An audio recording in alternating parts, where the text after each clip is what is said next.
அனைவருக்கும் வணக்கம். Welcome to my channel. எல்லோரும் எப்படி இருக்கீங்க ஃப்ரெண்ட்ஸ்? நல்லா இருக்கீங்களா? நம்மளோட இந்த சேனல் நீங்கள் இப்போ தான் ஃபஸ்ட் டைம் பார்க்குறீங்கன்னா மறக்காமல் சப்ஸ்கிரைப் பண்ணிக்கோங்க.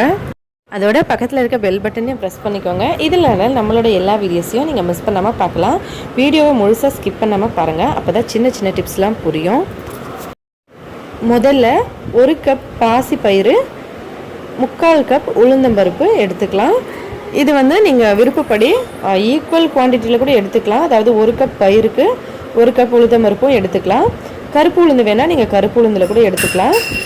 இதை ஒரு பாத்திரத்தில் கொஞ்சமாக தண்ணி வச்சு உளுந்தும் பச்சை பயிரையும் சேர்த்து கழுவிக்கலாம். ஊற வைக்கக்கூடாதுங்க. கழுவிட்டு அப்படியே நம்ம எடுத்துக்கலாம். கண்டிப்பாக ஊற வைக்க வேண்டாம். இந்த மாதிரி நல்லா ஒரு 2-3 தடவை சுத்தமாக கழுவி எடுத்துக்கலாம். தூசி ஏதாவது இருந்தால் அது அதுலேருந்து போயிடும். அதனால் நல்லா கழுவிக்கலாம். இப்போ அடுப்பு மேலே ஒரு கடாய் வச்சுக்கலாம். அதில் நம்ம கழுவி வச்சுருக்க உளுத்தம்பருப்பு, பச்சை பயிறு ரெண்டுத்தையும் சேர்த்துடலாம். இந்த மாதிரி தண்ணியை வடிச்சிட்டு அப்படியே சேர்த்துருங்க. உங்களுக்கு காய வைக்க டைம் இருந்தால் நீங்கள் காய வைக்கலாம். இல்லைன்னா நீங்கள் நேரடியாக அப்படியே இந்த மாதிரி கடாயில் போடுங்க. பாருங்கள், அந்த தண்ணியெல்லாம் கொஞ்சம் நேரத்துலேயே அந்த சூடில் நல்லா இழுத்துக்கும். அதுக்கப்புறம் நம்ம இதை வறுக்கணும். இதை நீங்கள் இந்த மாதிரி வேண்டாம்னு நினச்சிங்கன்னா வெயிலில் ஒரு 10 நிமிஷம் காய வச்சுட்டு அதுக்கப்புறமா வறுத்துக்கலாம். காய வைக்க டைம் இல்லாதவங்க இந்த மாதிரி செய்யலாம். இதனால் தண்ணி நல்லா இழுத்துக்கிட்டு அதுக்கப்புறம் வறுபட ஆரம்பிக்கும். இதை நல்லா வறுத்துக்கலாம். ஃபஸ்ட்டு கொஞ்ச நேரத்துலேயே இந்த மாதிரி அதிலிருந்து தண்ணியெல்லாம் இழுத்துக்கிச்சு பாருங்கள். தண்ணி சுத்தமாக இல்லை. இப்போ உளுந்தும் பச்சை பயிரும் நல்லா வறுபட ஆரம்பிக்குது. இதை நல்லா வறுபடட்டும். நல்லா வாசம் வர மாதிரி நம்ம இதை வறுத்து எடுத்துக்கணும். கொஞ்ச நேரம் இந்த மாதிரி லைட்டாக மீடியம் ஃப்ளேமில் வறுக்கலாம். இப்போ நல்லா வாசம் வந்துருச்சு. பச்சை பயிரும் உளுந்தம்பருப்பும் நல்லா வறுபட்டுருச்சு. உங்களுக்கு தெரியும் பாருங்கள் வீடியோவிலேயே. நல்லா இந்த மாதிரி லைட்டாக கலர் சேஞ்ச் ஆகிருக்கு. நல்லா வறுபட்டுருச்சு. இப்போ இதை ஆற வச்சு ஒரு மிக்ஸி ஜாரில் போட்டு நல்ல ஃபைன் பவுடராக அரைச்சி எடுத்துக்கலாம். அதுக்கப்புறம் மறுபடியும் அதே கடாயை அடுப்பு மேலே வச்சுக்கலாம். இந்த பவுடர் இந்த மாதிரி இருக்கணும். இதை நம்ம இந்த கடாயில் சேர்த்துடலாம். அடுப்பை சிம் லாஸ்ட்டு ஸ்லோ ஃப்ளேமில் வச்சிடலாம். அதுக்கப்புறம் இதை வறுக்க ஆரம்பிக்கலாம். இந்த மாதிரி சும்மா லைட்டாக வறுத்தா போதும். ஸ்லோ ஃப்ளேமில் வச்சுக்கோங்க. சும்மா ஒரு 2 கலரு கலரிட்டு அதுக்கப்புறம் பார்த்தீங்கன்னா நான் இங்கே கொஞ்சம் எண்ணெய் வச்சுருக்கேன். ஒரு 2 ஸ்பூன் எண்ணெய் நான் இதில் சேர்க்க போகிறேன். நீங்கள் நெய் வேணுனாலும் சேர்த்துக்கலாம். இல்லைனா ஆலிவ் ஆயில் கூட சேர்த்துக்கலாம். இந்த மாதிரி நல்லா வறுபட்டுருச்சு பாருங்கள்.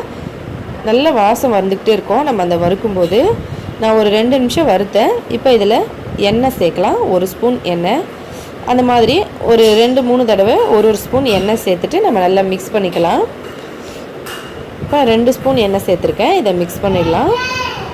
நல்லா அந்த மாவோட இந்த எண்ணெய் நல்லா ஒட்டிக்கிட்டு நமக்கு எல்லாம் ஒன்றா சேர்ந்து வரணும். அது வரைக்கும் நம்ம இந்த மாதிரி நல்லா கலந்துக்கலாம். எண்ணெய் சேர்த்த உடனே அந்த இடம் கொஞ்சம் கொஞ்சம் இந்த மாதிரி கட்டியாடும் இல்லைங்களா? அதனால் நல்லா நம்ம இந்த மாதிரி மிக்ஸ் பண்ணிக்கலாம். அடுப்பை சிம்மிலே வைங்க லாஸ்ட் வரைக்கும். இந்த ரெசிபி முடிகிற வரைக்குமே நமக்கு சிம்மில் தான் இருக்கணும். லாஸ்ட்டு ஸ்லோ ஃப்ளேமில் இருக்கணும். இப்போ இந்த மாதிரி நல்லா மிக்ஸ் பண்ணிக்கலாம். இப்போ இன்னும் 1 ஸ்பூன் எண்ணெய் விட்டுக்கலாம். நீங்கள் குழந்தைங்களுக்கு நெய் சாப்பிடுவாங்கன்னா நீங்கள் நெய்யே கொடுத்துக்கலாம்.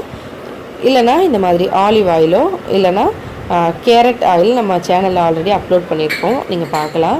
கேரட் ஆயில் இல்லைனா இந்த மாதிரி சமையல் எண்ணெய் கூட சேர்த்துக்கலாம். இப்போ 3 ஸ்பூன் எண்ணெய் சேர்த்துருக்கோம். இதை நல்லா மிக்ஸ் பண்ணிடலாம். அதுக்கப்புறம் பார்க்கலாம்.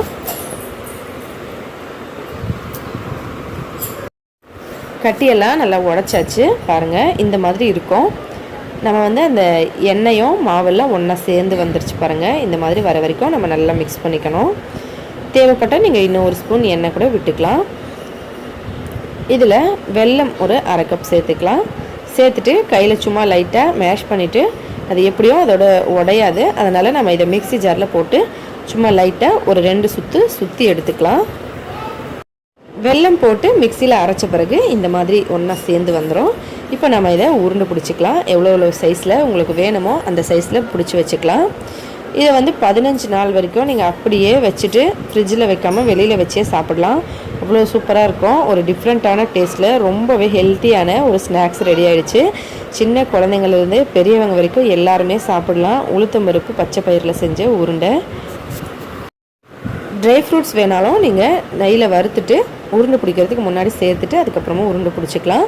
கண்டிப்பாக ட்ரை பண்ணி பாருங்கள். எவ்வளோ சூப்பராக இருக்குது பாருங்கள். வீடியோ பிடிச்சிருந்தா லைக் பண்ணுங்கள், ஷேர் பண்ணுங்கள், சப்ஸ்கிரைப் பண்ணிக்கோங்க. ஹெல்த்தியாக சாப்பிட்டு சந்தோஷமாக இருங்க. நன்றி, வணக்கம்.